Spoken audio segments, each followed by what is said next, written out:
Praise Lord.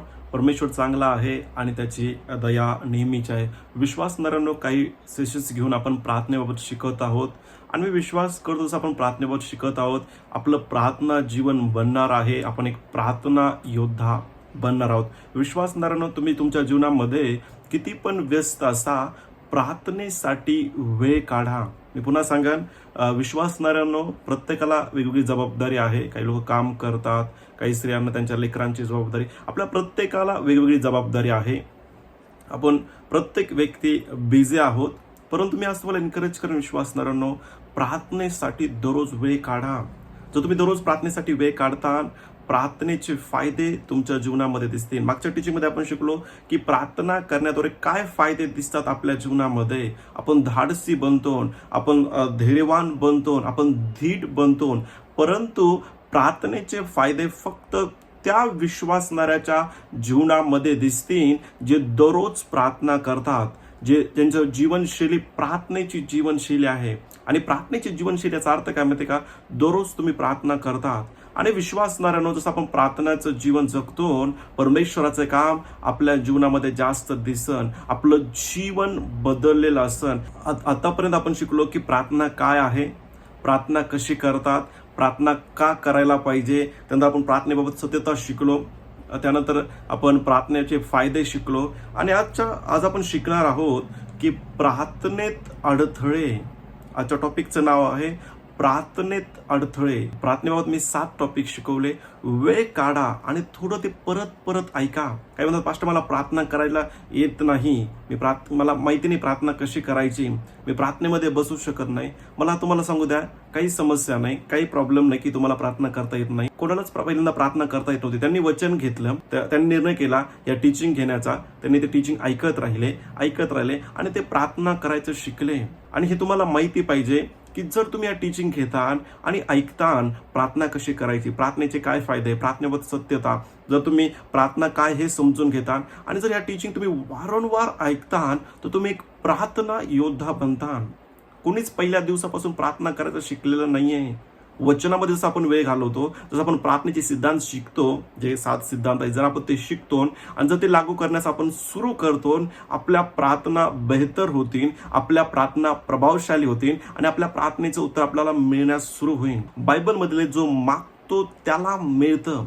परमेश्वरानं आपल्या जीवनामध्ये काम करण्यासाठी आपण प्रार्थना करणं खूप गरजेचं आहे.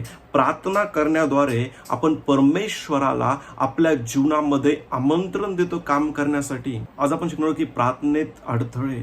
विश्वासणाऱ्यांनो, विश्वास देवाचं वचन ऐकल्यानं आणि देवाचं वचन ऐकल्यानं येतो. एकदा ऐकल्यानं नाही.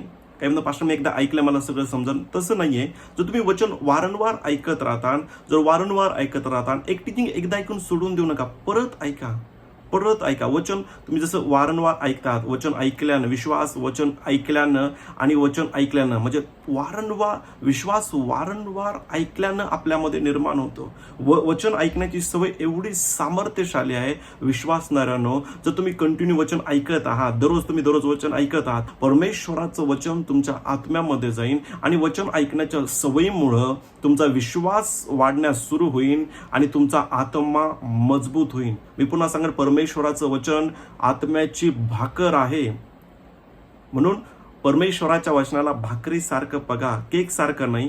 केक आपण वर्षातून एकदा खातो, कधीतरी आपलं मन झालं तर आपण केक खातो, पण भाकर आपण दररोज खातो. परमेश्वराचं वचन तुमच्या आणि माझ्या आत्म्याची भाकर आहे.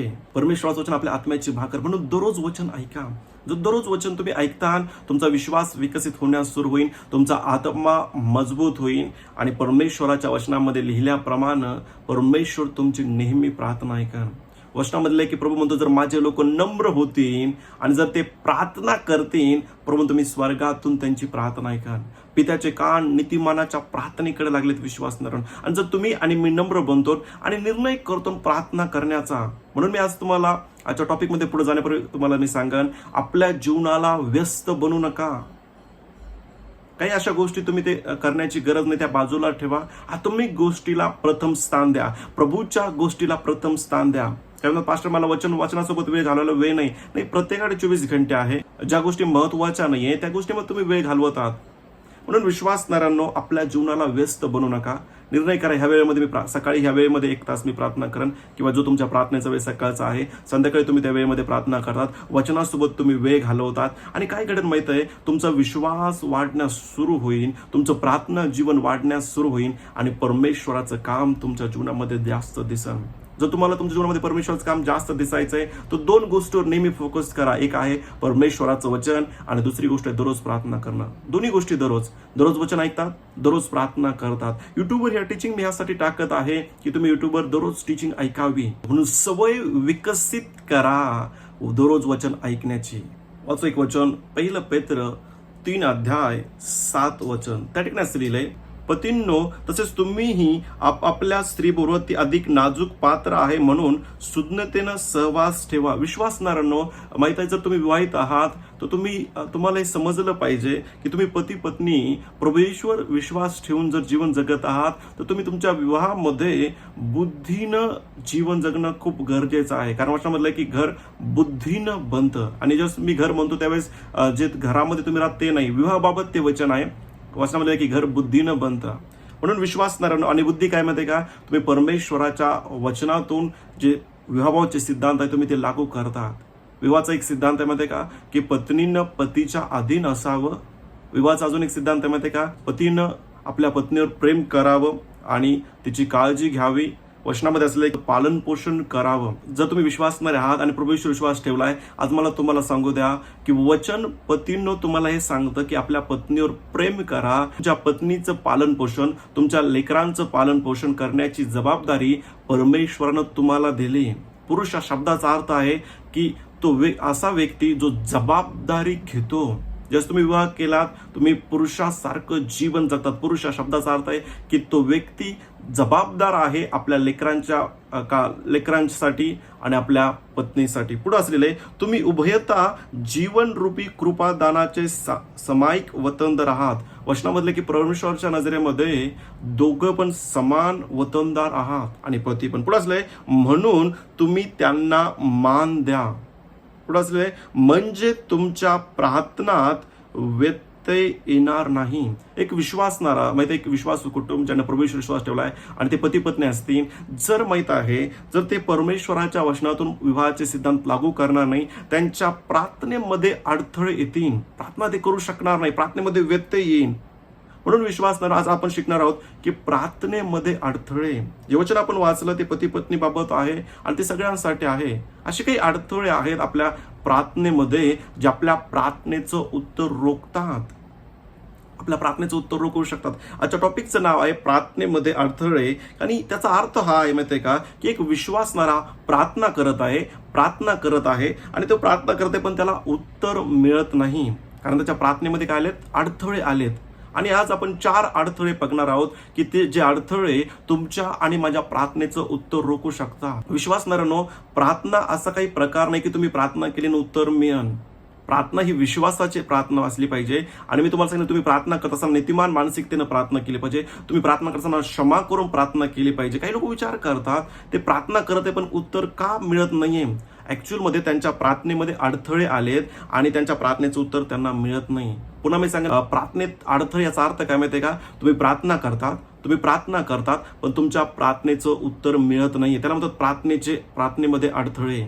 विश्वासणाऱ्यांनो, तुम्हाला हे माहिती पाहिजे, असे काही अडथळे आहेत जे तुम्ही किती पण प्रार्थना करत राहिला तर उत्तर मिळणार नाही. आणि आज आपण 4 अडथळ्याविषयी शिकणार आहोत. आणि जर आपण त्या 4 अडथळ्यावर विजय मिळवला, आपल्या प्रार्थनेचं उत्तर आपल्याला मिळत राहील. ज्यावेळेस मी बोलतो प्रार्थनेत अडथळे, या टॉपिकचा अर्थ तुम्ही समजून घ्या की एक विश्वासणारा प्रार्थना करत आहे पण प्रार्थनेचं उत्तर मिळत नाहीये. काही लोक प्रार्थना करतात आणि त्यांच्या प्रार्थनेचं उत्तर मिळत नाही आणि ते परमेश्वरावर नाराज होतात, ते परमेश्वराला दोष देतात. पण त्यांना जर हे वचन समजलं की जर प्रार्थनेत काही अडथळे असतात, जे असे काही अडथळे आहेत जे तुमच्या आणि माझ्या प्रार्थनेचं उत्तर रोखतात.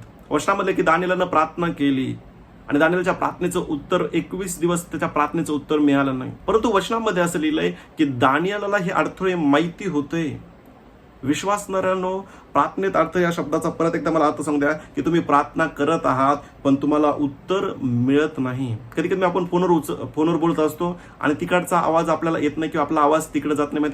नेटवर्कमध्ये काहीतरी अडथळा आहे. त्याच प्रकारे आहे, जर आपल्या प्रार्थनेमध्ये असे काही अडथळे आहेत जे आपल्या प्रार्थनेचं उत्तर आपल्याला मिळू देत नाही. आपण प्रार्थना करत आहोत पण उत्तर मिळत नाही. आणि 4 प्रार्थनेचे अडथळे आज आपण शिकणार आहोत. 5 वचन, मार्गाचा 4 अध्याय 18 आणि 19 वचन मी तुमच्यासाठी वाचतो. त्या ठिकाणी असले, काटेरी झुडुपांमध्ये पेरलेले हे आहेत की ते वचन ऐकून घेतात व नंतर प्रपंचाची किंवा जीवनाची चिंता, द्रव्याचा मोह व इतर गोष्टींची लोभ ही त्यांच्यामध्ये शिरून वचनाची वाढ खुंटवतात आणि ते निष्फळ होते. विश्वासणाऱ्यांनो, व्यवस्था का तुम्ही प्रार्थना करू शकतात, माझ्याकडून प्रार्थना करून घेऊ शकतात, तुम्ही स्वतः प्रार्थना करू शकतात. पण जर हे प्रार्थनेत तुम्हाला जर हे समजलं नाही, हा टॉपिक प्रार्थनेत अडथळे म्हणजे नेमकं काय, तर मला तुम्हाला सांगू द्या, हे 4 पॉईंट जर तुम्हाला समजले नाही, तुम्ही प्रार्थना करत राहता पण प्रार्थनेचं उत्तर मिळणार नाही. काटेरी झुडपांमध्ये पेरलेले हे आहेत की ते वचन ऐकून घेतात व नंतर प्रपंचाची चिंता, द्रव्याचा मोह व इतर गोष्टीचा लोभ ही त्यांच्यामध्ये शिरून वचनाची वाढ खुंटवतात आणि ते निष्फळ होते. परमेश्वराच्या लोकांनो, जे वचन तुम्ही आता ऐकत आहात किंवा प्रभूच्या घरामध्ये आल्यावर ऐकतात, विश्वासणाऱ्यांनो, परमेश्वराचं वचन बीज आहे आणि जेव्हा ते वचन तुमच्या आत्म्यामध्ये पेरलं जातं, जसं तुम्ही त्या वचनावर विश्वास ठेवून प्रार्थना करतात, परमेश्वर तुमच्या जीवनामध्ये काम करण्यास सुरू करतो. परंतु व्यवस्था आहे का, जर आपण चिंतेमध्ये असून, जर आपल्यामध्ये पैशाचा लोभ असेल किंवा इतर गोष्टीचा लोभ असेल, तर या सर्व गोष्टी आपल्यामध्ये जे परमेश्वराचं वचन वाढत आहे किंवा जे परमेश्वराच्या वचनाचं बीज पेरलं गेलं आहे वचनामध्ये, ते ह्या सर्व गोष्टी वचनाची वाढ खुंटवतात. आणि विचार करा, जर वचन बीज आहे आणि जर बीजच वाढलं गेलं नाही किंवा बीज वाढलंच नाही, तर ते काय होणार आहे माहिती का, निष्फळ होणार आहे. कधी कधी आपण काहीतरी बीज लावतो पण ते वाढत नाही, त्याला फळ येईल का, त्याला फळ येत नाही. तर त्याच प्रकारे परमेश्वराचं वचन बीज आहे आणि जसं तुम्ही वचन ऐकतात, नेहमी लक्षात ठेवा विश्वासणाऱ्यांनो, की शैतान परमेश्वराच्या वचनाच्या मागा आहे. एकतर तो विश्वासणाऱ्याला वचन ऐकू देत नाही आणि जर त्याने वचन ऐकण्याचा निर्णय केला तर तो वचन चोरतो. बायबल मधले वचन ज्यावेळेस विश्वासणारे ऐकतात, शैतान लगेच येतो. तो वाट बघत नाही तुम्ही चर्च मधून घरी जाण्याची, तो लगेच येतो वचन चोरण्यासाठी. हे वचन ज्यावेळेस मला समजलं, मी विचार केला, शैतानाला वचनाचं महत्व माहित आहे परंतु काही विश्वासणाऱ्याला वचनाचं महत्व माहिती नाही. कारण माहिती का, वचन बीज आहे. शैतानाला माहिती आहे, जर यांच्याकडे बीज आहे, वचन जर बीज आहे, ते त्या वचनावर विश्वास करतील, ते प्रार्थना करतील आणि पिता त्यांची प्रार्थना ऐकन. म्हणून शैतान काय करतो, वचन चोरण्याचा प्रयत्न करतो. कारण जर वचन नाहीये तर प्रार्थनेचं उत्तर नाही. मी पुन्हा सांगेन, प्रार्थनेमध्ये अर्थ याचा शब्दाचा अर्थ आहे, तुम्ही प्रार्थना करत राहतात पण तुमच्या प्रार्थनेचं उत्तर येत नाही. तर असे काही 4 अडखळे आहे. एक विश्वासणारा प्रार्थना करण आणि त्या जीवनामध्ये जर ह्या 4 गोष्टी असतील तर त्याच्या प्रार्थनेचं उत्तर कधी मिळणार नाही. पहिला पॉईंट आहे खूप महत्वाचा, एक विश्वासणारा जो तो प्रार्थना करण आणि त्याच्यासोबत जर तो जीवनाची चिंता करण तर त्याच्या प्रार्थनेचं उत्तर त्याला मिळणार नाही. पहिला अर्थ आहे प्रार्थनेचे उत्तर मिळण्यामध्ये, पहिला अडथळा हा आहे जीवनाची चिंता. माझं काय होईल, माझ्या भविष्याचं काय होईल, माझ्या लेकरांचं काय होईल, माझ्या आर्थिक क्षेत्राबाबत काय होईल, माझ्या कामधंद्याचं काय होईल, माझ्या लेकराच्या विवाहाबाबत काय होईल. आणि माहिती आहे, आपण जर एक विश्वासणारा तो प्रार्थना पण करण आणि चिंता पण करत राहील तर व्यावसायिका त्याच्या प्रार्थनेचं उत्तर त्याला मिळणार नाहीये. या जगामध्ये असं शिकवलं जातं की चिंता करणं नॉर्मल आहे, आपण चिंता केली पाहिजे, आपल्या लेकराची चिंता केली पाहिजे, भविष्याची चिंता केली पाहिजे, कामधंद्याची चिंता केली पाहिजे. परंतु विश्वासणाऱ्यांनो, परमेश्वराच्या नजरेमध्ये किंवा परमेश्वराच्या वचनामध्ये आपल्याला शिकवले गेले की तुम्ही चिंता करू नका. पण जर एक विश्वासणारा तो प्रार्थना करत आहे, परमेश्वराच्या दासाकडून प्रार्थना करून घेत आहे, पण जर तो चिंता करत असेल तर त्याच्या प्रार्थनेचं उत्तर मिळणार नाही. प्रार्थनेमध्ये सगळ्यात मोठा पहिला अडथळा हा आहे की जेणेकरून तुमच्या प्रार्थनेचं उत्तर मिळत नाही. असा पहिला अडथळा प्रार्थनेमध्ये हा आहे जीवनाची चिंता. काय होईल माझ्या भविष्याबाबत, काय होईल माझ्या लेकराबाबत, काय होईल माझ्या कामधंद्याबाबत, जर माझ्याकडे पैसा नाही आला तर. व्यावसायिका, जर तुम्ही प्रार्थना करत आहात आणि त्याच्यासोबत चिंता करत असाल, मला तुम्हाला सांगू द्या, तुमच्या प्रार्थनेचं उत्तर तुम्हाला मिळणार नाही. कारण वचनामध्ये असलेलं आहे की जीवनाची चिंता वचनाची वाढ खुंटवते. चिंता अशी गोष्ट आहे माहिती आहे का, जे वचन तुमच्यामध्ये वाढत आहे. चिंता अशी गोष्ट आहे, चिंता परमेश्वराच्या वचनाचा गळा दाबते. आणि जर विचार करा, जर तुमचं बीजच नष्ट झालंय, तुमच्या प्रार्थनेचं उत्तर मिळणार नाही. विश्वासणाऱ्यांनो, शैतानानं खूप धूर्तपणे, शैतानानं खूप चलाकीनं हर एक गोष्टी या जगामध्ये, जगाच्या सिस्टीममध्ये अशा प्रकारे ठेवल्यात माहिती, ज्या प्रत्येक गोष्ट वचनाच्या विरोधात आहे. अख्खं जग म्हणतं माहिती व्यवस्था आहे का, अख्ख्या जगामध्ये सांगितलं माहिती का, चिंता केली पाहिजे, लेकराची चिंता केली पाहिजे. काही लोक म्हणतात, जर तुम्ही तुमच्या लेकराची चिंता केली नाही तर तुम्ही असे कसे आई वडील आहात. आणि वचन सांगते कशाविषयी चिंता करू नका. शैतानानं खूप धूर्तपणे या गोष्टी टाकल्यात.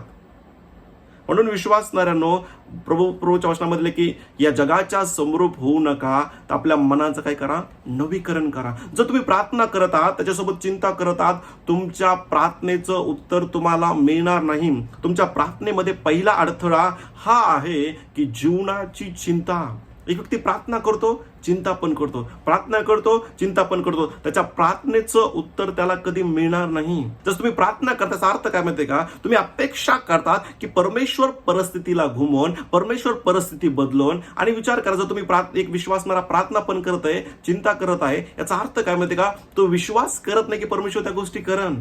आणि चिंता तुमच्या विश्वासाला कमजोर करते. पुन्हा एकदा ऐका, चिंता विश्वासाला कमजोर करते. एक व्यक्ती चिंता करत राहतो, त्याचा विश्वास कमजोर होतोय. तो अजून चिंता करत राहतो, त्याचा विश्वास कमजोर होईल. अजून चिंता करतो, तो विश्वास त्याचा कमजोर होईल. आणि फायनली त्याचा विश्वास एवढा कमजोर होईल की प्रार्थनेचं उत्तर दिसणारच नाही. प्रार्थनेत अडथळे या शब्दाचा अर्थ काय माहितीये का, तुम्ही प्रार्थना करत आहात पण उत्तर नाहीये. तुम्ही प्रार्थना करत आहात पण रिझल्ट दिसत नाहीये. का रिझल्ट दिसत नाहीये? कारण प्रार्थनेचे उत्तर, प्रार्थनेमध्ये पहिला अडथळा हा आहे की एक विश्वासणारा जो तो प्रार्थना करन आणि चिंता पण करन, त्याच्या प्रार्थनेचं उत्तर मिळणार नाही. विश्वासणाऱ्यांनो, म्हणून फसवले जाऊ नका की चिंता पण करत आहे, प्रार्थना करत आहे. आणि एक विश्वासणारा जर चिंता करत राहीन, त्याचा विश्वास कमजोर होईल. आणि विश्वासणाऱ्यांनो, काही विश्वासणारे कधीच फलदायी बनणार नाही. त्यांच्या जीवनामध्ये कधी फळ दिसणार नाही. कारण का माहितीये का, त्यांनी निर्णय केलाय चिंता करण्याचा. एक व्यक्ती चिंता का करतो? कारण त्याच्या आतमध्ये भीती आहे. आणि विश्वासणाऱ्यांनो, जर तुम्ही आणि मी जर असे विश्वासणारे असून जे प्रार्थना पण करत आहे आणि चिंता पण करत आहे, आपल्या प्रार्थनेचं उत्तर मिळणार नाही. प्रार्थनेमध्ये पहिला अडथळा हा आहे की जीवनाची चिंता. काय होईल माझ्या लेकराचं काय होईल, त्याचं जीवन कधी बदलन. आणि जर तुम्ही अशी चिंता करत आहात आणि त्यासोबत प्रार्थना करत आहात, तुमच्या प्रार्थनेचं उत्तर मिळणार नाही. वाचू एक वचन, 1 पेत्र 5 अध्याय आणि 7 वचन. त्या ठिकाणी असलेले, त्याच्यावर तुम्ही आपली सर्व चिंता टाका, कारण तो तुमची काळजी घेतो. आपली सर्व चिंता, आपल्या भविष्याची चिंता, आपल्या लेकरांची चिंता, लेकरांच्या विवाहाची चिंता, तुमचा विवाह झाला नसेल तुमच्या विवाहाची चिंता, तुमच्या कामधंद्याची चिंता, तुमच्या घर चालवण्याची चिंता, किराणाची चिंता, हर एक प्रकारची चिंता तुम्ही प्रभूवर टाका. कारण का, वचनामधले प्रभू तुमच्यासाठी काळजी करतो. एक विश्वासणाऱ्यासाठी जर पिता चिंता करत आहे, तर त्या विश्वासणाऱ्याने चिंता करण्याची गरज नाहीये. विश्वासणाऱ्याच्या जीवनामध्ये फक्त एकच व्यक्ती चिंता करतो. तो कोण आहे माहिती का, पिता परमेश्वर. आपण चिंता नाही करत, पिता आपल्यासाठी चिंता करतो. विश्वासणाऱ्यानं, पहिल्या पॉईंटमध्ये आपण शिकलो प्रार्थनेत अडथळेमध्ये की जीवनाची चिंता आपल्या प्रार्थनेचं उत्तर आपल्याला मिळू देणार नाही. तुम्ही प्रार्थना करत राहता पण उत्तर मिळणार नाही. चिंता तुमच्या विश्वासाला कमजोर करते. चिंता का, एक व्यक्ती का चिंता करतो? कारण त्याच्या आतमध्ये भीती आहे. नेहमी लक्षात ठेवा, जर तुम्ही एका व्यक्तीची चिंता बघितली तर तुम्ही जर एक व्यक्ती चिंता का करत आहात याची जर तुम्ही खोज केली, जर याचा शोध घेतला, तर तुम्हाला समजेल तो व्यक्ती भीतीमध्ये जीवन जगत आहे. आणि विश्वासणाऱ्यांनो, तुम्हाला आणि मला भीतीमध्ये जीवन जगण्याची गरज नाहीये. तुमचा आणि माझा पिता परमेश्वर आपल्यासाठी चिंता करतो. आपली सर्व चिंता प्रभूवर टाका. विवाहाबाबत चिंता, लेकराबाबत चिंता, त्यांच्या शिक्षणाबाबत चिंता, त्यांच्या विवाहाबाबत चिंता, तुमच्या वैयक्तिक जीवनाबाबत चिंता, या सगळ्या चिंता पित्यावर टाका. प्रभूचं वचन सांगतं की तो आपल्यासाठी चिंता करतो. विश्वासणाऱ्या ज्या गोष्टीवर तुम्ही चिंता करत आहात, त्या चिंता करण्याच्या स्वभावाला प्रार्थना आणि धन्यवादामध्ये बदला. जर तुम्ही लेकराबाबत चिंता करत आहात, चिंता करत बसू नका, तर आपली चिंता प्रार्थना आणि धन्यवादामध्ये बदला. जर तुम्हाला लेकराचा आशीर्वाद पाहिजे, तुम्ही लेकरू नाही म्हणून चिंतेमध्ये आहात, चिंता करत बसू नका, त्याबाबत प्रार्थना करा. आणि जसं प्रार्थना करतात माहिती प्रभूचा धन्यवाद करा की पिता धन्यवाद तुम्हाला लेकरू दिले. विश्वासू जीवन ह्या प्रकारे जगलं जातं. मला सांगू द्या विश्वासणाऱ्यांनो, जगामध्ये सांगितलं जातं की चिंता करणं खूप नॉर्मल आहे, काही प्रॉब्लेम नाही, चिंता करत राहा. परंतु परमेश्वराच्या वचनामध्ये असं लिहिलंय की चिंता नीट ऐका, वचनाचा गळा दाबते. चिंता एवढी खतरनाक आहे. तुम्ही प्रार्थना करत राहता पण तुमच्या प्रार्थनेचं उत्तर मिळणार नाही. म्हणून पहिला पॉईंट, प्रार्थनेमध्ये अडथळ्यामध्ये जीवनाची चिंता हे आपल्या प्रार्थनेचं उत्तर रोखणार आहे. प्रार्थनेत तो एक मोठा अडथळा आहे. प्रार्थनेत अडथळा म्हणजे तुम्ही प्रार्थना करतात पण उत्तर मिळत नाही. जर आजपर्यंत तुम्ही प्रार्थना करता तर तुमच्या प्रार्थनेचं उत्तर मिळत नाहीये, तर चेक करा का तुमच्या आतमध्ये चिंता आहे का. जर एक व्यक्ती चिंता करत आहे तर सत्यता ही आहे विश्वासणाऱ्यांनो, त्यांनी त्याच्या जीवनामध्ये जी समस्या आहे ती प्रभूला दिली नाहीये, तो स्वतः ती घेऊन बसला आहे. चिंता करणं याचा सोप्या भाषेमध्ये अर्थ आहे माहिती आहे का, की ते परमेश्वराच्या हातामध्ये देत नाहीये, ते स्वतः त्याच्यातून बाहेर पडण्याचा प्रयत्न करत आहे. पण एक विश्वासणारा ज्यावेळेस म्हणतो की पिता माझ्यासाठी चिंता करतो आणि तो प्रार्थना करतो आणि सगळ्या गोष्टी प्रभूच्या हातामध्ये, त्याचा अर्थ काय माहितीये का, त्यानं ते सगळ्या गोष्टी प्रभूकडे दिल्यात आणि प्रभू त्याच्यातून मार्ग काढन, प्रभू ते व्यवस्थित करन. पण एक विश्वासणारा जर तो चिंता करत राहील आणि त्याच्यासोबत प्रार्थना करत राहील, त्याच्या प्रार्थनेचं उत्तर त्याला मिळणार नाही. दुसरा पॉईंट आहे प्रार्थनेत अडथळेमध्ये, की एक विश्वासणारा जर प्रार्थना करत राहील आणि जर त्याच्या जीवनामध्ये ह्या गोष्टी असतील तर त्या प्रार्थनेचं उत्तर मिळणार नाही. दुसरा पॉईंट हा आहे प्रीतीमध्ये न चालणं. नीट आहे का, एक विश्वासणारा दररोज प्रार्थना करू शकतो पण जर तो प्रीतीमध्ये चालणार नाही, त्याच्या प्रार्थना निष्फळ होतील, त्याच्या प्रार्थनेचं उत्तर त्याला मिळणार नाही. मला तुम्हाला सांगू द्या, प्रीती अशी गोष्ट आहे जे विश्वासाचं इंधन आहे. जसं एक गाडी चालण्यासाठी पेट्रोल लागतं, तसं विश्वास काम करण्यासाठी प्रीती खूप महत्वाची आहे. आणि विश्वासणाऱ्यांनो, मला आज तुम्हाला एन्करेज करू द्या, खूप महत्वाची गोष्ट आहे प्रार्थनेत हे अडथळे जे आहेत, ज्यावेळेस तुम्ही प्रार्थना करता चेक करा काय तुमच्यामध्ये चिंता आहे का. ज्यावेळेस तुमच्या प्रार्थनेचं उत्तर मिळत नाही, चेक करा तुम्ही प्रीतीमध्ये चालत आहात का. काही लोक प्रार्थना करते उत्तर मिळत नाही, कारण का त्यांनी निर्णय केला मी प्रीतीमध्ये चालणार नाही. आणि मी तुम्हाला एन्करेज करेन, प्रीतीमध्ये चालण्या शब्दाचा सोप्या भाषेमध्ये अर्थ माहिती का, तुम्ही जे तुमच्या विरोधात वागतात त्यांना क्षमा करतात, तुम्ही अक्षमेमध्ये चालत नाही, तुम्ही सर्व पित्याच्या हातामध्ये देतात, तुम्ही बदला घेत बसत नाही. वाचो एक वचन, मार्क याचा 11 अध्याय 25 वचनामध्ये, आणखी तुम्ही जेव्हा प्रार्थना करण्यास उभे राहता तेव्हा तुमच्या मनात कोणाविरुद्ध काही असेल तर त्याची क्षमा करा, अशासाठी की तुमच्या स्वर्गातील पित्यानेही तुम्हाला तुमच्या अपराधांची क्षमा करावी. एक विश्वासणारा काही कारणानं तो निर्णय करतो की मी ह्या व्यक्तीला क्षमा करणार नाही, त्याच्या मनामध्ये त्या व्यक्तीविषयी कडवटपणा आहे. मला तुम्हाला सांगू द्या, तुम्ही किती पण प्रार्थना केली तुमच्या प्रार्थनेचं उत्तर मिळणार नाही. जसं एक व्यक्ती प्रार्थना करू शकतो आणि चिंता पण करेल, त्याच्या प्रार्थनेचं उत्तर नाही मिळणार. एक व्यक्ती प्रार्थना करू शकतो पण तो क्षमा करणार नाही, तो प्रीतीमध्ये चालणार नाही, त्याच्या प्रार्थनेचं उत्तर मिळणार नाही. विश्वासणाऱ्यांनो, प्रार्थनेचं उत्तर मिळण्यासाठी प्रीतीमध्ये चालणं खूप गरजेचं आहे, खूप महत्वाचं आहे. काही लोक वाटतं कशी प्रार्थना करा, याला माफ मी करणार नाही, त्याला माफ करणार नाही, तरी प्रभू माझी प्रार्थना करणार नाही, तुम्ही अज्ञान आहात. एका विश्वासणाऱ्याच्या प्रार्थनेचं उत्तर मिळण्यासाठी त्यानं प्रीतीमध्ये चालणं खूप गरजेचं आहे. आणि परमेश्वराच्या वचनामध्ये असलेलं आहे की प्रीतीमध्ये चालणं ही परमेश्वरानं आपल्याला दिलेली आज्ञा आहे. त्यानं विनंती नाही केली प्लीज प्रीतीमध्ये चाला, प्लीज क्षमा करा, नाही, प्रभूनं ती आज्ञा केली. तुमचा आणि माझा जो प्रभू आहे, जो आपला मालक आहे, त्यानं आपल्याला आज्ञा केली की प्रीतीमध्ये चला, प्लीज क्षमा करा असं नाही म्हणत, कृपया क्षमा करा, कृपया प्रीतीमध्ये चला असं नाही, प्रभूनं ती आपल्याला आज्ञा दिली. वाचो एक वचन, योहान याचा 13 अध्याय आणि 14 वचन मी तुमच्यासाठी वाचतो. त्या ठिकाणी असलंय, मी तुम्हाला नवी आज्ञा देतो की तुम्ही एकामेकावर प्रीती करावी, जशी मी तुमच्यावर प्रीती केली तशी तुम्हीही एकामेकावर प्रीती करावी. प्रभू म्हटलं मी तुम्हाला विनंती नाही करत, प्रभूनं आपल्याला आज्ञा दिली आणि प्रभू म्हणतो जर तुम्ही माझ्यावर प्रेम करतात तर माझ्या आज्ञा पाळतात. विश्वासणाऱ्यांनो, जर आपण प्रभूवर प्रेम करत आहोत, नीट लक्षात ठेवा, आपण प्रभूची आज्ञा पाळतो. आणि प्रभूची आज्ञा काय माहिती का, प्रीतीमध्ये चाला, क्षमा करा, ही प्रभूची आज्ञा आहे. आणि प्रीतीमध्ये चालणं हा एक तुमचा निर्णय आहे. तुम्ही भावनेद्वारे प्रीतीमध्ये चालत नाही. काही लोकांमध्ये का मला जर वाटलं तर मी क्षमा करेन, मला चांगलं वाटलं तर मी क्षमा करेन. तुम्ही निर्णय करा प्रीतीमध्ये चालण्याचा. मी अनेक वेळा तुम्हाला सांगितलं, काही लोक जाणून बुजून, काही लोक न कळत तुमचं मन दुखवणार आहे, तुमच्या विरोधात बोलणार आहे. त्यावेळेस निर्णय करा त्या व्यक्तींना क्षमा करण्याचा आणि प्रीतीमध्ये चालण्याचा. भावनेच्या आधारावर जीवन जगू नका. आपण आत्मिक विश्वासणारे आहोत, आपण भावनिक विश्वासणारे नाहीये. एक व्यक्तीने आपल्या विरोधात केलं, काहीतरी केलं, आपल्या विरोधात बोलला, आपण आपली भावना दुखवली, पण आपण आत्मिक विश्वासणारे आहोत. आपण भावनेनं चालत नाही, आपण त्याला क्षमा करतो आणि आपण प्रीतीमध्ये चालतो. कारण का, जर आपण प्रीतीमध्ये चालणार नाही, आपल्या प्रार्थनेचं उत्तर मिळणार नाही. विश्वासानं तुम्ही दिवस रात्र प्रार्थना करू शकता, पण जर तुम्ही प्रीतीमध्ये चालणार नाही, जर तुम्ही काही कारणाने एखाद्या व्यक्तीला क्षमा करणार नाही, कडवटपणा ठेवता, तुमच्या प्रार्थनेचं उत्तर तुम्हाला मिळणार नाही.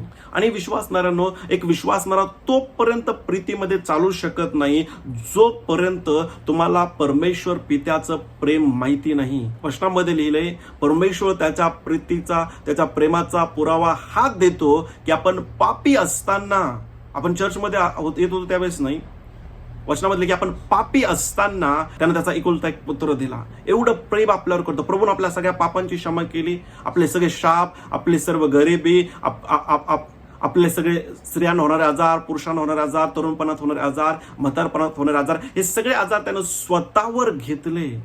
आणि वचनामधले माहितीये का, त्यानं आपलं पाप, या पूर्ण जगाचं पाप त्याच्यावर घेतलं. वचनामधले की पापाचं वेतन मृत्यू आहे. प्रभूनं आपले सगळे पाप त्याच्यावर घेतले, आपल्याला एवढ्या मोठ्या पापाची क्षमा केली. आणि जरी तुम्हाला माहिती आहे, तुम्ही लोकांना सहज क्षमा करू शकता, कारण तुमच्या एवढ्या मोठ्या पापाची क्षमा पित्यानं केली. विश्वासणाऱ्यांनो, परमेश्वर पित्याचं प्रेम समजून घ्या. वचनामध्ये की देवानं जगावर एवढं प्रेम केलं की त्यानं त्याचा एकुलता एक पुत्र दिला. त्यानं जर एकुलता एक पुत्र दिला, त्यानं आपल्यावर किती प्रेम केलंय. आणि त्या प्रेमाचा प्रतिसाद आपण काय करू, कशा प्रकारे देतोय, आपण ह्या प्रकारे देतोय की आपण त्याच्या आज्ञा पाळतो. आणि त्याच्या आज्ञा काय म्हणते का, प्रीतीमध्ये चला. विश्वासणाऱ्यांनो, निर्णय करा प्रीतीमध्ये चालण्याचा. जर तुमच्या विरोधात कोणी वागलंय, त्या व्यक्तीला क्षमा करा, त्या व्यक्तीला क्षमा करा आणि माहित आहे त्या व्यक्तीला आशीर्वाद द्या आणि पुढे चला. कारण जर तुम्ही प्रीतीमध्ये चालणार नाही, तुम्ही किती पण प्रार्थना करा, तुम्ही स्वतः प्रार्थना करा, सकाळ संध्याकाळ प्रार्थना करा, 2 तास प्रार्थना करा, 4 तास प्रार्थना करा, परमेश्वर दासाकडून प्रार्थना करा, पण जर तुम्ही प्रीतीमध्ये चालणार नाही, तुमच्या प्रार्थनेचं उत्तर मिळणार नाही. आणि हे जीवन जगत असताना तुम्हाला अनेक वेळा संधी मिळेल अनेक लोकांना क्षमा करण्याची. आणि त्यावेळेस माहित आहे, वचनानुसार त्यांना क्षमा करा आणि प्रीतीमध्ये चाला. एक विश्वासणारा, 2 पॉईंट आपण आतापर्यंत शिकलो. एक विश्वासणारा, जर तू दररोज प्रार्थना करत आहे आणि जर तू चिंतेमध्ये चालन, त्याच्या प्रार्थनेचं उत्तर मिळणार नाही. एक विश्वासणारा, तो दररोज प्रार्थना करतोय, दररोज प्रार्थना करत आहे, पण तो प्रीतीमध्ये चालत नाही, तो प्रेमामध्ये चालत नाही, त्याच्या प्रार्थनेचं उत्तर त्याला मिळणार नाही. तिसरा पॉईंट आहे की ज्यामुळे आपल्या प्रार्थनेचं उत्तर मिळत नाही. तिसरा पॉईंट आहे अपेक्षेची कमी. एक विश्वासणारा, जर तो प्रार्थना करत आहे पण परमेश्वराकडून जर तो अपेक्षा करत नाही आहे, तर त्याच्या प्रार्थनेचं उत्तर मिळणार नाही. पुन्हा एकदा, एक विश्वासणारा जर तो अपेक्षा करणार नाही, त्याच्या माहित आहे, काही लोक माहित आहे प्रार्थना करायची म्हणून करतात. काही लोक माहिती का, करून बघू प्रार्थना काय होतंय, काही घडणार नाहीये. एक व्यक्ती जर आजारी आहे आणि तो म्हणतो मी करून बघतो प्रार्थना, काही घडतंय का, काही घडणार नाही. एक व्यक्तीनं जर तो आजारी आहे, त्याने अशा प्रकारे प्रार्थना केली पाहिजे, पित्याच्या वचनावर विश्वास ठेवून त्याने प्रार्थना केली पाहिजे आणि अपेक्षा केली पाहिजे की परमेश्वर त्याला आरोग्य देईन. एक व्यक्ती जर अपेक्षा करणार नाही पित्याकडून, तो किती पण प्रार्थना करत राहील तरी त्याच्या प्रार्थनेचं उत्तर मिळणार नाही. नेहमी लक्षात ठेवा, प्रार्थनेचं उत्तर विश्वास आणि धीरजद्वारे मिळतंय. 2 गोष्टी खूप महत्वाच्या आहेत, विश्वास आणि धीर. त्याद्वारे आपल्या प्रार्थनेचं उत्तर मिळतंय. पण एकदा, विश्वास आणि धीर, फक्त विश्वास असून पुरेसं नाही. एक विश्वासणारा जर विश्वास करेल आणि त्यासोबत जर तो धीर धरण, त्याच्या प्रार्थनेचं उत्तर त्याला मिळेल. योहानाचा 16 अध्याय 23 आणि 24 त्या ठिकाणी असं लिहिलंय, त्या दिवशी तुम्ही मला काही प्रश्न विचारणार नाहीत. मी तुम्हाला खचित सांगतो, तुम्ही पित्याजवळ काही मागाल तर तो ते तुम्हाला माझ्या नावानं देईन. हे खूप महत्वाचं वचन आहे. जर तुम्ही प्रार्थना करता, तुम्हाला माहिती पाहिजे, जर तुम्ही पित्याकडं येशूच्या नावामध्ये जर मागाल तर पिता तुम्हाला देईन. नुसती प्रार्थना करू नका, अपेक्षा करा की परमेश्वर तुमच्या प्रार्थनेचं उत्तर देईन. जर तुम्ही अपेक्षा करत नाहीये, नीट ऐका, विश्वासाची खासियत आहे विश्वास, स्तुती आणि धन्यवादाचं अपेक्षा करतो. पुढे असलेल्या 24 वचनामध्ये, तुम्ही अजून माझ्या नावाने काही मागितले नाही, मागा म्हणजे तुम्हाला मिळेल. ज्यावेळेस तुम्ही पित्याकडे मागतात, अपेक्षा करा की परमेश्वर तुमच्या प्रार्थनेचं उत्तर देईन. आणि प्रभू पुढे म्हणतो यासाठी की तुमचा आनंद परिपूर्ण व्हा. प्रभू म्हणतो मागा, मी तुम्हाला देईन आणि तुम्ही आनंदी बनता, तुमचा आनंद परिपूर्ण होईल. विश्वासणाऱ्यांनो, मला तुम्हाला सांगू द्या, जर तुम्ही प्रार्थना करत आहात आणि पित्याकडून उत्तराची अपेक्षा करत नाहीये किंवा काही गोष्टीची अपेक्षा करत नाहीये, जर तुम्ही अपेक्षा करणार नाही, तुमच्या प्रार्थनेचं उत्तर मिळणार नाही. प्रार्थना करणं गरजेचं आहे, त्याच्यासोबत अपेक्षा करणं गरजेचं आहे की परमेश्वर माझ्या प्रार्थनेचं उत्तर देईन, परमेश्वर परिस्थिती बदलून, परमेश्वर जर तुम्ही आर्थिक क्षेत्रामध्ये प्रॉब्लेम मध्ये आहात, परमेश्वर माझ्या गरजा पूर्ण करेन, परमेश्वर माझ्या हातामध्ये पैसा देईन. जसं तुम्ही प्रार्थना करतात, प्रार्थनेसोबत अपेक्षा करणं गरजेचं आहे. नुसती प्रार्थना करू नका, म्हणू नका की प्रभूला करायचं तर कर. नाही, तुम्ही अपेक्षा करता. जसं प्रार्थना केली तर तुम्ही आजारी असाल तर आरोग्याची अपेक्षा करता, तुम्ही कर्जामध्ये आहात अपेक्षा करता प्रभू तुम्हाला कर्जातून बाहेर काढाल, तुम्ही कमी घटीमध्ये आहात, जसं तुम्ही प्रार्थना करता, तुम्ही अपेक्षा करतात की माझ्याकडे गरजेपेक्षा जास्त असेल. आणि विश्वासणाऱ्यांनो, मला तुम्हाला सांगू द्या, प्राप्त करणं आणि प्रगट होण्यात फरक आहे. ज्यावेळेस तुम्ही प्रार्थना केली त्याच क्षणी तुम्ही विश्वास केला, तुम्हाला ते मिळालं आणि नंतर तुमच्या हातामध्ये प्रगट होणार आहे. आत्मिक क्षेत्रामध्ये आपण प्राप्त करतो आणि शारीरिक क्षेत्रामध्ये ते प्रगट होतं. म्हणून विश्वासणाऱ्यांनो, अपेक्षा करा. जसं तुम्ही प्रार्थना केली, उदाहरणार्थ तुम्ही मोबाईलसाठी प्रार्थना करतात, या क्षणी जसं तुम्ही प्रार्थना केली, विश्वास करा ते तुम्हाला मिळालं आणि माहित आहे त्यानंतर ते प्रगट होणार आहे. विश्वासणाऱ्यांनो, अपेक्षा प्रगटीकरणाला घेऊन येते, म्हणजे ते तो जो आशीर्वाद आहे तुमच्या हातामध्ये घेऊन येते.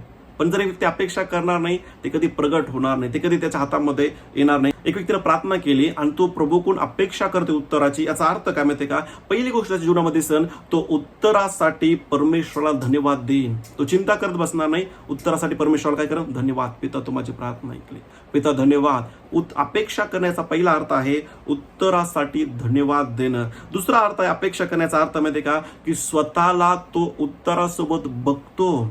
एक हे खूप महत्वाचं आहे. अपेक्षा करणं म्हणजे माहितीये का, तुम्ही पहिली गोष्ट तुम्ही परमेश्वराला धन्यवाद देतात उत्तरासाठी. दुसरी गोष्ट, तुम्ही उत्तरासोबत स्वतःला बघतात. तुम्ही स्वतःला कशासोबत बघतात? उत्तरासोबत. जर एक व्यक्ती म्हणून तुम्ही प्रार्थना केली आणि मी अपेक्षा करते की परमेश्वर मला आरोग्य देईन, त्यानं स्वतःला आरोग्यासोबत बघायला पाहिजे की प्रभू येशूला बसलेल्या फटक्यावर मला आरोग्य मिळालंय.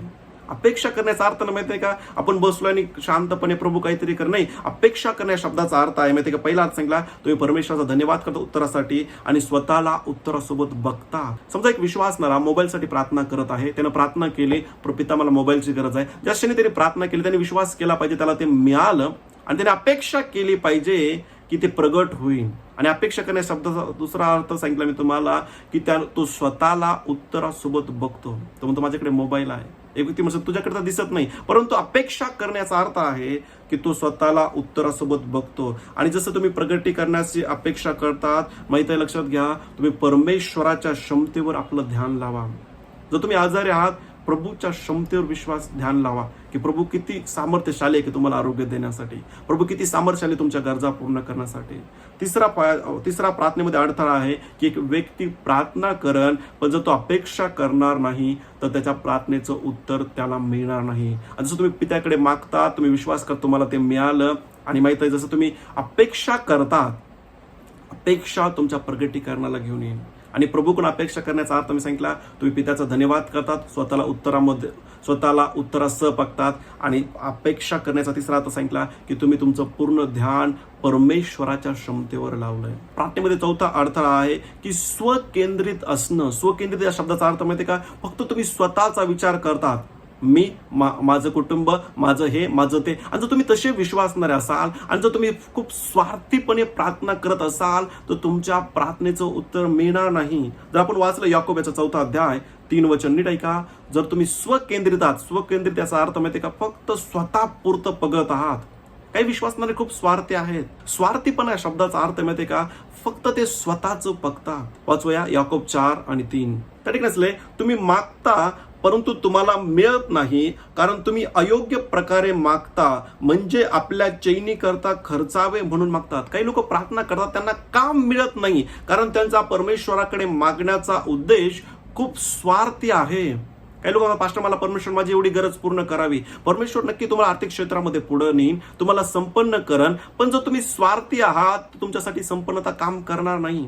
काही लोक खूप स्वार्थी आहे, ते प्रभूकडे येतात, त्यांना आरोग्य पाहिजे, ते पास्टरांकडून प्रार्थना करतात किंवा स्वतः प्रार्थना करतात आरोग्यासाठी. त्यांना आरोग्य ह्यामुळं मिळत नाही कारण स्वकेंद्रित आहे, ते स्वार्थी आहेत.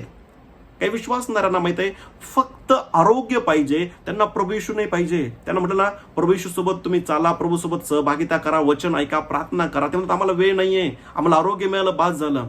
ते स्वार्थी आहेत आणि त्यांच्या प्रार्थनेचं उत्तर मिळणार नाही. वचनामध्ये लिहिले विश्वासणाऱ्यांनो परमेश्वर हृदय बघतो. परमेश्वर काय बघतो? हृदय बघतो. काही लोक प्रार्थना करत आहे, काही लोक प्रार्थना करते, उत्तर का मिळत नाही? कारण त्यांच्या आतमध्ये स्वार्थ भरला आहे. का ते प्रभूकडे आलेत? आरोग्यासाठी फक्त. एकदा का आरोग्य मिळालं ते प्रभूपासून दूर जाणार आहे, म्हणून प्रभू त्यांची प्रार्थना ऐकत नाहीये. नेहमी लक्षात ठेवा, ज्या हृदयामध्ये स्वार्थ आहे त्या प्रार्थनेचं उत्तर कधी मिळणार नाही. एक व्यक्तीला विचारलं तू का प्रभूवर विश्वास ठेवतोय? मला फक्त आरोग्य मिळालं पाहिजे. त्यांना प्रभू सोबत चालायचं नाही आणि तो व्यक्ती किती पण प्रार्थना करत राहिला त्याला आरोग्य मिळणार नाहीये. विश्वासणाऱ्यानं तुम्ही प्रभूकडे काय मागत आहात माहित आहे, ते किती मोठं आहे याच्यानं प्रभूला काही फरक पडत नाही. प्रभू नक्की देईन, किती पण मोठं असू द्या, संपन्नता असू द्या, आरोग्य असू द्या, लेकराचा आशीर्वाद असू द्या, पण तुम्ही का मागत आहात हे खूप महत्वाचं आहे. काही लोक पास्टर मला लेकराचा आशीर्वाद पाहिजे. का पाहिजे ते लेकरू? का तुम्हाला संपन्न व्हायचंय? का तुम्हाला आरोग्य पाहिजे? जर तुमच्या हृदयामध्ये ह्या गोष्ट आहे की मला प्रभूसाठी पाहिजे, प्रभूच्या महिमेसाठी पाहिजे, मी प्रभूच्या उद्देशासाठी एक मागत आहे, तुमच्या प्रार्थनेचं उत्तर रोखलं जाणार नाही. पण याच्या उलट एक व्यक्ती जर त्याकडे मागत आहे स्वार्थीपणामुळं, मी एक उदाहरण दिलं आरोग्याबाबत. अनेक लोक आरोग्यासाठी प्रभूकडे येतात पण ते स्वार्थीपणे येतात. त्यांना फक्त आरोग्य पाहिजे. येशूशी त्यांना बोलायचं नाही, येशूचं वचन शिकायचं नाही, येशूसोबत सहभागिता करायची नाही. आणि माहिती ते इतके स्वार्थी असल्यामुळं त्यांच्या प्रार्थनेचं उत्तर मिळत नाही. आणि माहिती तुम्ही म्हणून ज्यावेळेस तुम्ही मागतात प्रभूला मागण्यापूर्वी स्वतःला विचारा मी याच्या मागण्यामागं उद्देश काय आहे. जर माहिती मी जर प्रभूकडे म्हणते प्रभू मला एवढे पैसे मिळायला पाहिजे तर त्याच्या मागे उद्देश काय आहे? काय मी देवाच्या राज्यामध्ये देण्यास तयार आहे? काय मी दशमांश देण्यास तयार आहे? जर असेल तर प्रभू ते करण. जर मी लेकराचा आशीर्वाद मागत आहे, मी का मागत आहे? माझं नाव उंच करण्यासाठी का पित्याचा गौरव करण्यासाठी? जर मी पित्याचा गौरव करण्यासाठी मागत आहे लेकरू तर ते मला मिळेल. पण जर आपण स्वार्थी असतो आपण किती पण प्रार्थना करूया उत्तर मिळणार नाही. वचनामधले प्रभू येशू ख्रिस्त या जगामध्ये आला, त्यानं आपल्या पापासाठी क्रूसावर प्राण दिला आणि तिसऱ्या दिवशी तो मरणातून उठला. परमेश्वर त्याच्या प्रीतीचा पुरावा हा देतो की त्याने त्याचा एकुलता एक पुत्र या जगामध्ये पाठवला. त्यानं त्याच्यावर सगळं पाप टाकलं, पापाचे परिणाम टाकले, गरिबी टाकली, शाप टाकले, आजार टाकले आणि प्रभू येशूनं आपल्या सगळ्या आजाराची किंमत चुकवली. वाचू एक वचन, 2 कोरिंथीचा 5 अध्याय आणि 15 वचन. त्या ठिकाणी असले आणि तो सर्वांसाठी ह्या करता मेला की प्रभू येशू ख्रिस्त क्रूसावर का मेला? कारण जे पुढे असलेले जे जगतात त्यांनी पुढे स्वतः करता नव्हे तर त्यांच्यासाठी जो मेला म्हणजे येशू व पुन्हा उठला त्याच्या करता जगावे. प्रभूने आपल्यासाठी प्राण दिला, आपल्या पापाची क्षमा दिली, आपल्याला आरोग्य अवेलेबल केले, तो आपल्याला संपन्न करणार आहे. का करणार आहे? या गोष्टी का केल्या प्रभूनं? जेणेकरून आपण प्रभूसाठी जगावं, प्रभूच्या उद्देशासाठी जगावं, प्रभूच्या महिमेसाठी जगावं. तर तुम्ही प्रभूच्या गौरवासाठी मागतात, तुम्ही लेकरू मागत आहात किंवा आर्थिक संपन्नता मागत आहात, जर त्याचा उद्देश परमेश्वराचं राज्य, परमेश्वराच्या इच्छा असेल तर ते पुरवण्यात येईल. विश्वासणाऱ्यांनो, जर तुम्ही स्वार्थी बनून प्रार्थना करत आहात की मला पाहिजे, माझ्या पुरतच पाहिजे, मला एकदा आरोग्य मिळालं मी येशूसोबत चालणार नाही, तुमच्या प्रार्थनेचं उत्तर मिळणार नाही. म्हणून विश्वासणाऱ्यांनो, ज्यावेळेस तुम्ही मागतात त्याच्या मागं हेतू काय, त्याच्या मागं उद्देश काय हे चेक करा. काही लोक माहिती प्रार्थना करतात आणि माहिती त्याचा उद्देश क्लिअर नसतो, ते स्वार्थीपणे प्रार्थना करतात आणि त्यांच्या प्रार्थनेचं उत्तर मिळत नाही. विश्वासणाऱ्यांनो, हे 4 गोष्टी आहेत. जर ह्या 4 गोष्टी तुमच्या जीवनामध्ये असेल, तुम्ही किती पण प्रार्थना करा, सकाळ दुपार प्रार्थना करा, संध्याकाळ प्रार्थना करा, पास्टरांकडून प्रार्थना करून घ्या, तुमच्या प्रार्थनेचं उत्तर मिळणार नाही. पहिला अर्थ आहे प्रार्थनेचं उत्तर ह्यामुळे मिळत नाही कारण व्यक्ती चिंता करतो. प्रार्थनेमध्ये दुसरा अर्थ आपण शिकलो माहित आहे, खूप महत्वाचा आहे की एक व्यक्ती जर प्रीतीमध्ये चालणार नाही त्याच्या प्रार्थनेचं उत्तर मिळणार नाही. जर तिसरा प्रार्थनेमध्ये अर्थ आपण शिकलो की अपेक्षाची कमी, तो काही अपेक्षाच करत नाही प्रभूकडून, तर त्याचं उत्तर मिळणार नाही. आणि चौथा मी सांगितलं तुम्हाला, एक व्यक्ती किती पण प्रार्थना करण, जो तो स्वकेंद्रित जर तो आहे, त्याच्या प्रार्थना जर स्वकेंद्रित आहे, स्वार्थी प्रार्थना आहे, तर त्याच्या प्रार्थनेचं उत्तर मिळणार नाही. म्हणून जेव्हा जेव्हा प्रार्थना करतात स्वतःला विचारा, मी हे काम मागत आहे, का मला आरोग्य पाहिजे, आरोग्य मिळून मला प्रभूपासून दूर जायचंय, अजून पाप करायचं म्हणून मी मागत आहे का मी आरोग्य मिळालं तर मी प्रभूच्या मागं चालन, मी अजून प्रभूचा धन्यवाद करेन? काम मला संपन्न व्हायचंय जेणेकरून मी अजून पाप करू का? नाही, संपन्न यासाठी व्हायचंय जेणेकरून मी देवाच्या राज्यामध्ये अजून जास्त देऊ शकाल. जर तुमचा उद्देश हा आहे, तुमच्या प्रार्थनेचं उत्तर मिळेल. पण जर तुमचा उद्देश स्वार्थ आहे, तुम्ही जर स्वकेंद्रित आहात, तुमच्या प्रार्थनेचं उत्तर मिळणार नाही. विश्वास म्हणून या 4 गोष्टी, जीवनाची चिंता, प्रीतीमध्ये न चालणं, अपेक्षाची कमी आणि स्वार्थीपण बनणं, तुम्ही किती पण प्रार्थना करा, या जर 4 गोष्टी तुमच्यामध्ये असेल, तुमच्या प्रार्थनेचं उत्तर मिळणार नाही. म्हणून चिंता करू नका, प्रीतीमध्ये चाला, अपेक्षा करा ज्यावेळेस प्रार्थना करतात पित्याकडून. आणि चौथा पॉईंट मी सांगितलं तुम्हाला की स्वार्थी बनू नका. परमेश्वराच्या उद्देशासाठी कोणती गोष्ट मागा, परमेश्वराच्या महिमेसाठी मागा. जर तुम्ही तसं करता, तुमच्या प्रार्थनेचं उत्तर तुम्हाला मिळेल. परमेश्वर तुम्हाला या वचनाद्वारे आशीर्वादित करो. God bless you all.